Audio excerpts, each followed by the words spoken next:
Hello everyone, it's Serpent, and welcome back to another episode in the TNT Games. My voice went really weird there for a moment. Okay. So, I think this will be the last episode in the series, which is pretty exciting, because it means that the map is done, and I'll be putting it out on, probably a couple different, map-sharing platforms, like Planet Minecraft, or, Minecraft Maps, or Curse. I don't know if Curse does maps, can't remember. I think they do. It also means that there's going to be an extra slot freed up for, something else that we could do, like a different series, I mean. And that's also pretty exciting. First though, let's not get ahead of ourselves too quickly. We do need to finish it. So let's see. I've gone over this, and the parkour section is done. 6 maps there. The puzzle section is done. 1, 2, 3, 4, 5 maps there. The TNT Games is done. So that's 11, by the way. 1, 2, 3, 4, 5, 6, 7, 8, 9. 9 onto 11 is 20. So, what we need to do here in general is make sure there are 30 of these, because otherwise stuff is going to be bad. Because we need an exact number of 50 or 55. So let's see, 1, 2, 3, 4, and 29 and 30. Yeah, that's pretty great then. We have exactly 50 attractions in the park. So, we don't have to do some last-minute extra episode to fit that number, so that's good. And I have done, over the course of whatever, however long it's been, I have fixed all the problems. I have redone the work that we did in the last episode that was, if you remember, deleted for reasons unbeknownst to mankind. So, what we need to do now is make sure that all the places here have a path, and then make sure that all the places here have the chests, and the instruction booklet, and the rewards, and make sure that all the finishing touches are finishingly touched. Okay. So, I'm just going to go through all the maps here, all the little mini games, and make sure that they've all got things. So I've gotten through most of these maps, and I did find one of them that didn't have a book. It was the that shoot the cards down. So I made a book for that. But this one sort of bugs me.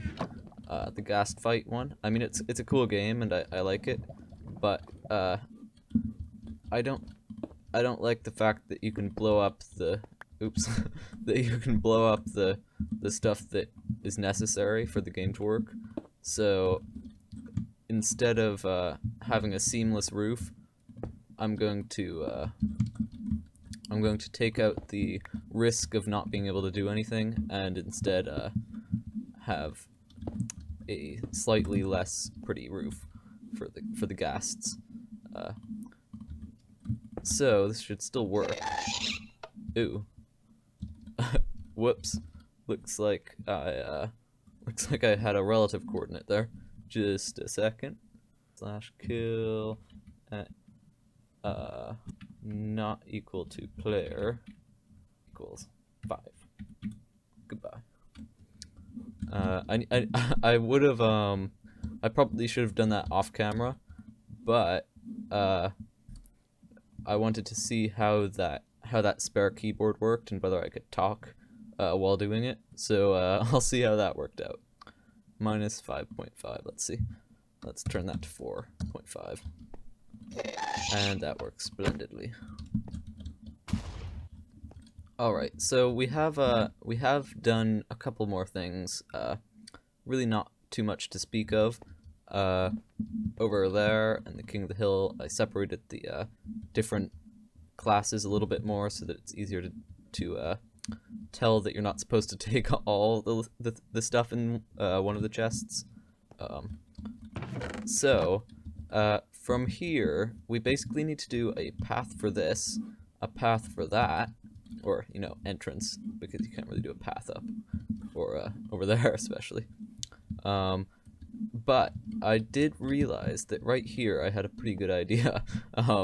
Put P1's inventory here and P2's inventory here for this dueling arena thing.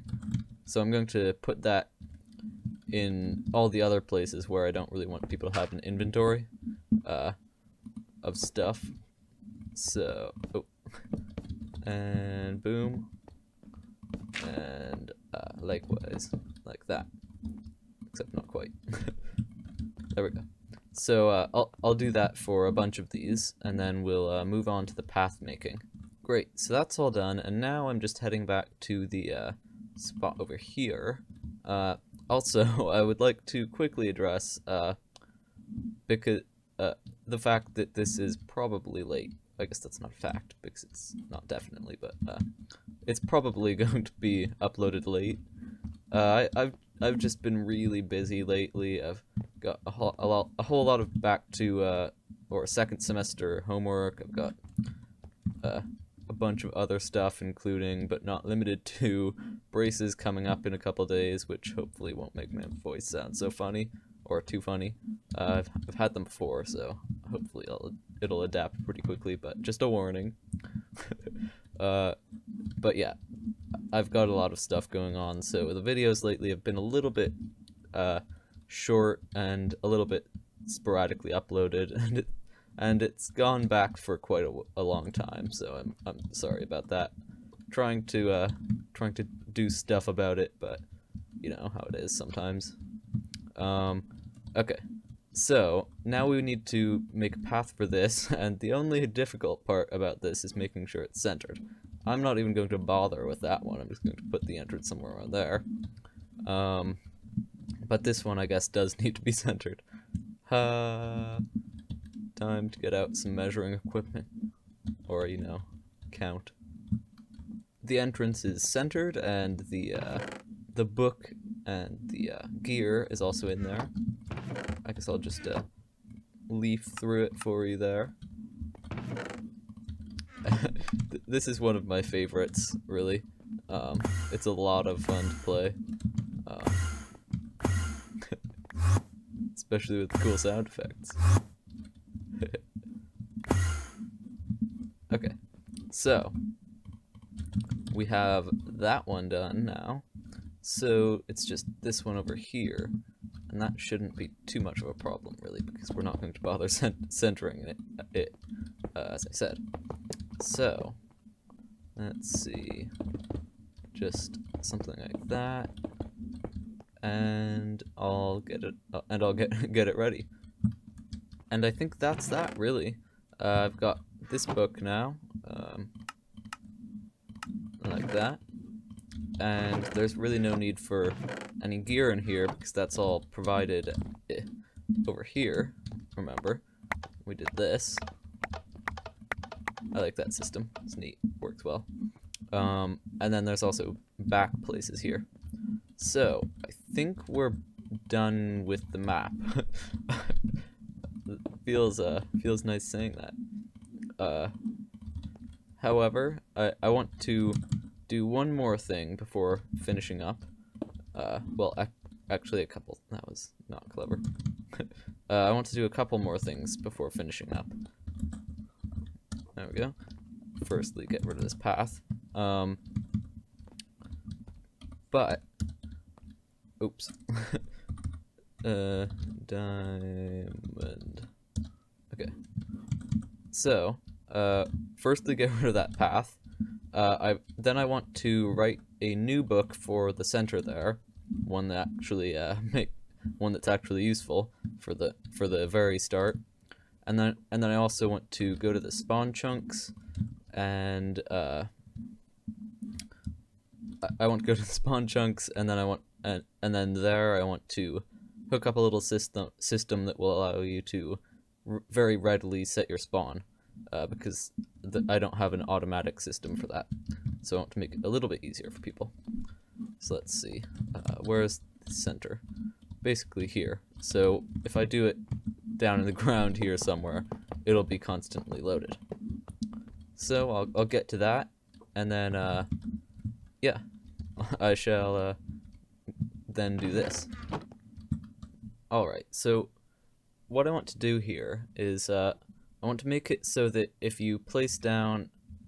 Why didn't that work? Okay, that worked. If you place down or right click with a spawn something thingy, I want the game to set your spawn where you right clicked. So what we need to do is set up an execute command for type something. What would be a good color of an egg?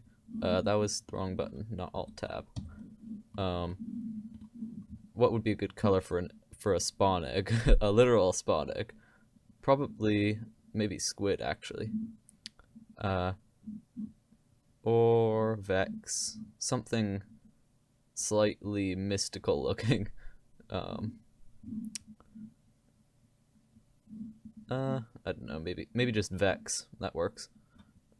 Although I don't know what the ID is for Vex, so let's just go with squid. I know what that one is. So apparently we've lost our command, but /execute @e type equals squid. It's a little bit awkward. It's a bit awkward typing on this extra keyboard, I have to admit. So type equals squid. So we're executing on all squids in the universe all the time, but there aren't really any. However, we do want to narrow down the search because we don't want squids spawning in those little puddles we have at the, well, generally just all around the place.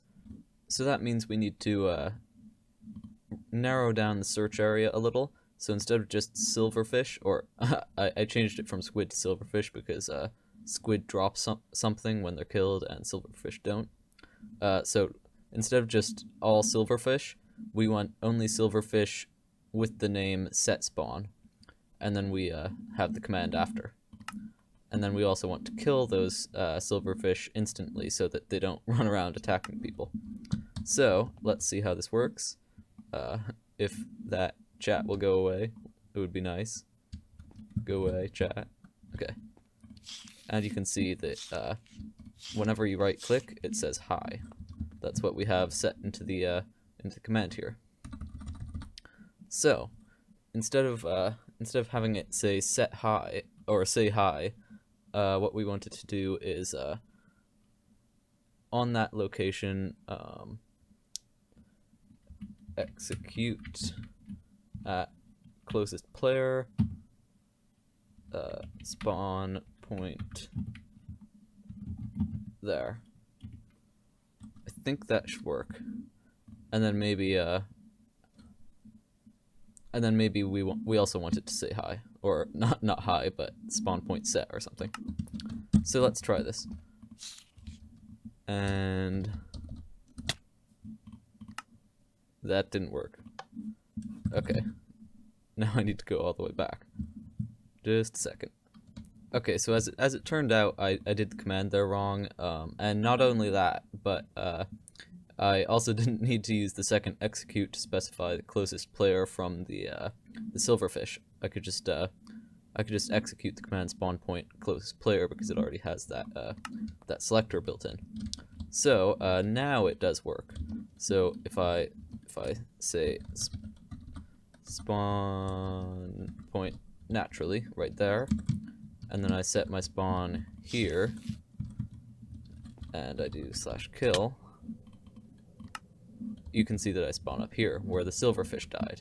Now the where the silverfish died is kind of important because it doesn't set the spawn where you are, and I think that's exactly what we want, because that way it won't glitch out if you're jumping when you do it or something, because no matter what, the silverfish always... Actually, if you right click slab, how's that work? Because the silverfish ideally is always okay. Yeah, I think that worked. So, what happens if we do something foolish like this?